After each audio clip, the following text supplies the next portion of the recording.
2023년 12월 21일 목요일 새벽입니다. 하나님의 말씀은 빌립보서 1장 1절에서 11절입니다.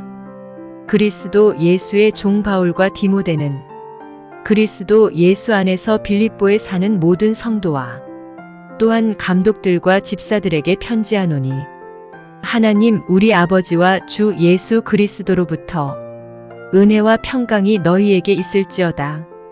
내가 너희를 생각할 때마다 나의 하나님께 감사하며 간구할 때마다 너희 무리를 위하여 기쁨으로 항상 간구함은 너희가 첫날부터 이제까지 복음을 위한 일에 참여하고 있기 때문이라. 너희 안에서 착한 일을 시작하시니가 그리스도 예수의 날까지 이루실 줄을 우리는 확신하노라. 내가 너희 무리를 위하여 이와 같이 생각하는 것이 마땅하니 이는 너희가 내 마음에 있음이며 나의 매임과 복음을 변명함과 확정함에 너희가 다 나와 함께 은혜에 참여한 자가 됨이라. 내가 예수 그리스도의 심장으로 너희 무리를 얼마나 사모하는지 하나님이 내 증인이시니라. 내가 기도하노라 너희 사랑을 지식과 모든 총명으로 점점 더 풍성하게 하사 너희로 지극히 선한 것을 분별하며 또 진실하여 허물 없이 그리스도의 날까지 이르고 예수 그리스도로 말미암아 의의 열매가 가득하여 하나님의 영광과 찬송이 되기를 원하노라. 하나님 말씀을 증거하겠습니다. 자, 오늘부터는 이제 빌립보서 말씀으로 쭉 살펴보겠습니다. 빌립보서 말씀은 4장으로밖에 이루어져 있지 않지만 기쁨이라는 그런 단어가 상당히 많이 나옵니다.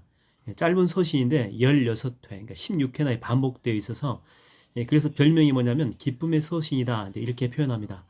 로마 감옥에 있을 때 사도 바울이 이제 썼는데 이 감옥과 이 기쁨은 서로 이렇게 맞지 않는 것 같습니다. 그러나 바울은 이 기쁨이 충만하다라고 이야기를 하죠. 자, 그런 것으로 봐서 우리의 기쁨이라고 하는 것은 환경과 그렇게 인과관계가 크지 않다라고 하는 생각을 우리가 해볼 수가 있죠. 예전에 한 번은 지금은 장로님이 되신 분이신데 이분이 어떤 일을 하시냐면 건물 같은 걸 사가지고 그 리모델링 해가지고 다시 팔고 이제 그런 분이십니다.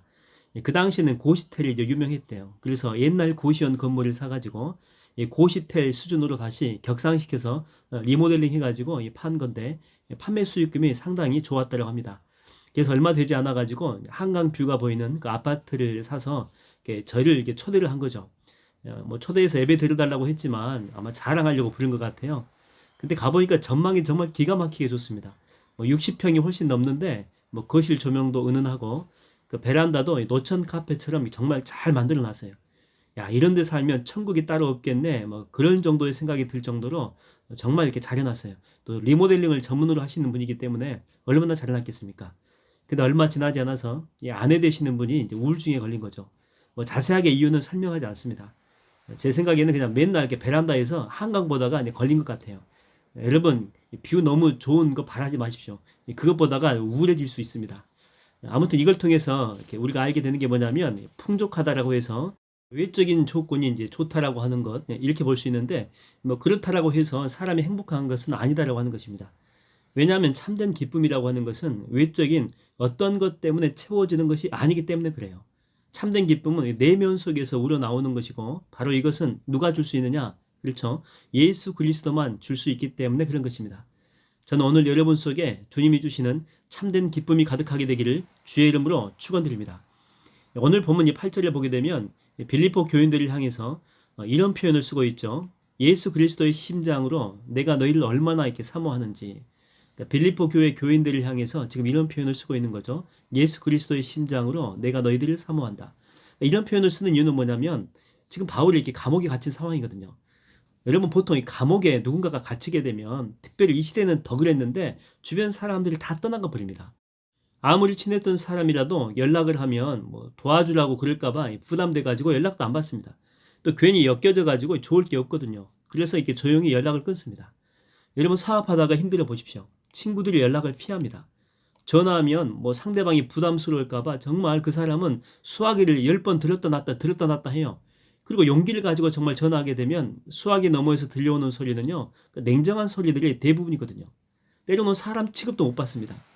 그럴 때는요. 누군가 조금이라도 환대해 주게 되면 그렇게 감사한 거예요. 그렇게 눈물 나게 고마운 거예요. 다른 사람들이 다 자기를 정죄하고 있는데 그래도 어떤 분이 와가지고 나는 그래도 집사님 믿습니다. 그래도 나는 이 권사님 그 마음 압니다. 이렇게 한마디만 이렇게 해줘도요. 얼마나 감사한지 몰라요. 마음속에 응어리진 것들이요. 이것이 해소가 된다니까요. 굳이 이렇게 바울이 감옥에 갇히기 전이라도 바울은 선교지에서 그렇게 환영받지 못했습니다. 환난과 핍박과 위험이 훨씬 더 많았었죠. 뭐 따돌림과 비난은 말할 것도 없습니다. 그래서 사랑에 그리운 사람이었어요. 근데 바로 그때 에바브로 디도를 통해서 바울에게 귀한 선교 헌금이 전달이 된 것입니다. 그리고 이 에바브로 디도도 와가지고 이것만 전달하고 간 것이 아니고 자기 몸이 아플 정도로 바울을 옆에서 극진하게 섬기고 간호한 거죠.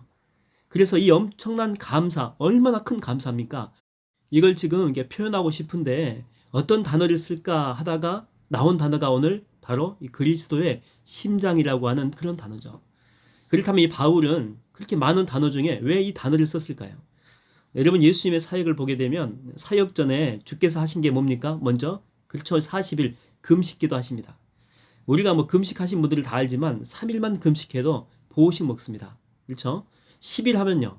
몸 상태가 심각해져요. 그래서 보호식도 또 정갈하고 신경 써서 해야 되고 한 10일 정도 챙겨 먹어야 되잖아요. 보통 10일 하면 10일 정도. 또 몸도 추스려야 되거든요. 근데 여러분 40일 정도 하면은요. 뭐 보호식도 보호식이지만 몸이 거의 반시체입니다. 얼마 동안 아무것도 못하기 때문에 몸 자체를 보호해야 되는 거예요. 그냥 가만히 있어야 되는 거예요. 근데 보십시오. 예수님은 40일 금식기도 한 후에 바로 사역의 현장으로 들어가십니다. 그래서 의사들이 현대 의사들이 이야기하기를 예수님의 심장은 이때 다 망가져 있었다고 합니다. 그래서 창으로 찌를 때 물과 피가 이렇게 섞여서 나왔다고 하잖아요. 곧 죽은 이유, 사인이 심장 파열이다 이렇게 이야기를 하잖아요. 보통은 십자가에서 일주일 이상 버틴다라고 해요. 근데 주님은요 빨리 돌아가시잖아요. 바로 심장에 문제가 있었기 때문이다라고 이야기를 하죠. 또 겟세마네 동산에서 기도하실 때 우리가 다 알지 않습니까? 땀에 피가 섞여 나옵니다. 여러분 이런 기도는요 그냥 하는 기도 아닙니다. 심장이 아무튼 심장 자체를 쥐어 짜낼 정도로 기도를 해야지만이 그래서 온몸이 이렇게 쥐어 짜질 정도로 해야지만이 땀에 피가 섞여 나온다라고 하는 거죠. 정말 간절한 기도 아니에요?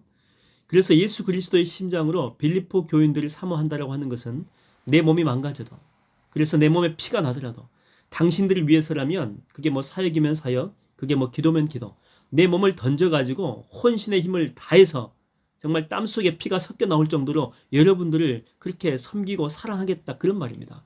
이거는 그냥 단순한 표현이 아닌 거예요. 그만큼 이 바울이 빌립보 교인들을 향해서 그렇게 감사하고 그렇게 눈물 겹도록 고맙다라고 하는 그런 표현이 담겨져 있는 것입니다. 여러분 솔직히 에바브로 디도 편에 보내준 그 헌금이 얼마나 되겠습니까? 그리고 뭐 단체로 와서 한 것도 아니고 디도 한 사람이거든요. 그런데 바로 이 한 사람의 헌신이 또 이런 작은 헌금이 바울의 심장을 울컥하게 만든 것입니다. 바로 바울의 그 마음을 지극한 그 풍성함으로 채운 거죠. 그래서 그 다음 절에 이렇게 보게 되면 이렇게 바울이 이야기를 하죠. 너희들이 나를 풍성하게 한 것 같이 너희들의 삶에도 풍성한 은혜가 깃들게 되기를 위해서 내가 너희를 위해서 중보기도 하겠다. 기도하겠다 이렇게 나옵니다. 여러분, 여러분의 작은 섬김은요 절대 작지 않습니다. 한 사람의 인생에 눈물 겹도록 이 감사와 감동을 주고 그뿐만이 아니에요. 그 사람이 그냥 있겠어요? 다른 사람 다 외면할 때 전화 한 통 안 할 때 안부도 안 물어주고 아무것도 안 할 때 근데 왔잖아요. 찾아왔잖아요. 헌금 들고 왔잖아요. 기도해 주잖아요. 섬겨줬잖아요. 그런 글을 내버려 두겠냐고요. 자기 심장이 터질 정도로 하나님께 중보기도 안 하겠습니까? 그래서 섬겼던 자도 풍성함이 임한다라고 하는 것입니다. 여러분 그런 찬양 있죠? 작은 불꽃 하나가 큰 불을 일으키어 곧 주위 사람들 그 불에 몸 녹이듯이 이게 작은 불꽃이에요. 작은 불꽃의 그런 섬김이에요. 그러나 일단 들려지게 되면 그게 큰 불이 된다는 것입니다. 그래서 주변 많은 사람들에게 따뜻함이 전달이 된다라고 하는 거예요. 오병이어도 보십시오. 그 소년 하나가 와가지고 물고기 2마리하고 보리떼 5개 정말 작은 거 드린 거잖아요. 근데 그것 때문에 2만 명이 먹고도 남을 만큼 풍성한 은혜를 나누잖아요. 그 아이도 자기만 먹었다면요 그냥 그거 먹고 끝났을 거예요. 근데 훨씬 더 많은 것들로 풍성한 것들로 자기 자신도 먹잖아요. 다른 사람들도 채우잖아요. 얼마나 큰 은혜입니까? 여러분, 여러분의 삶이 풍성하기를 원하십니까? 그러려면 작은 거라도 한번 나눠보십시오. 디도처럼 여러분의 주변에 있는 사람을 섬겨보십시오.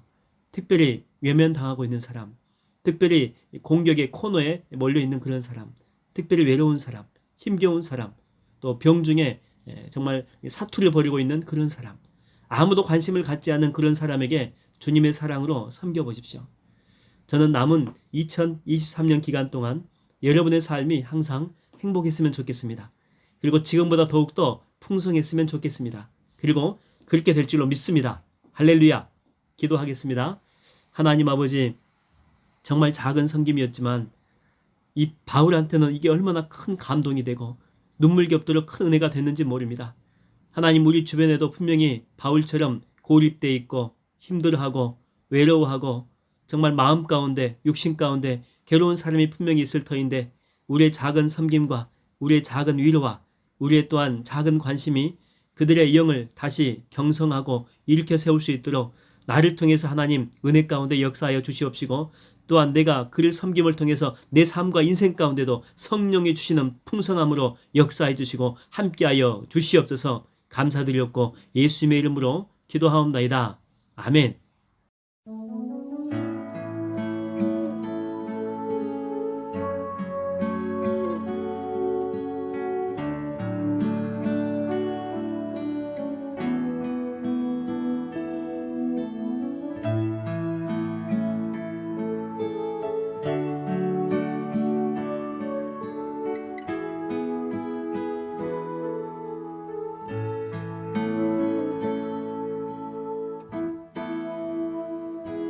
당신의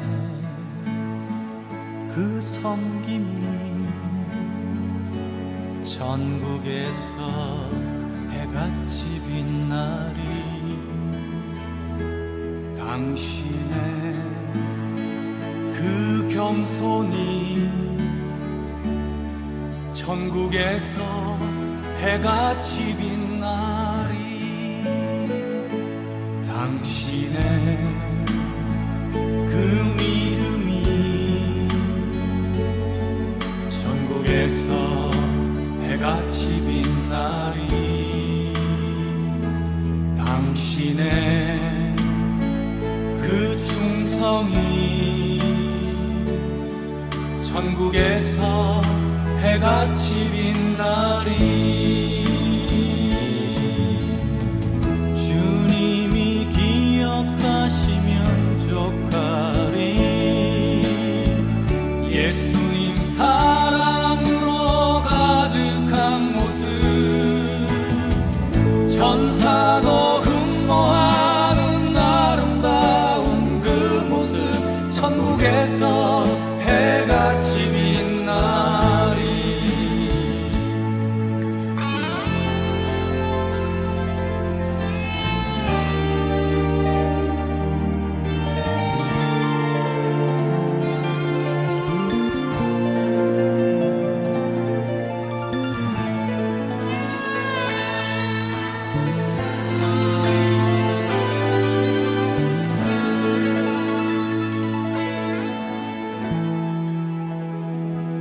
당신의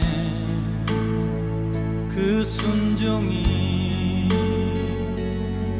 천국에서 해같이 빛나리. 당신의 그 사랑이 전국에서 해같이 빛나리. 당신의 그 찬송이 전국에서 해같이 빛나리. 당신의 그 헌신이 전국에서 해같이 빛나리. 주님이 기억하시면 족하리.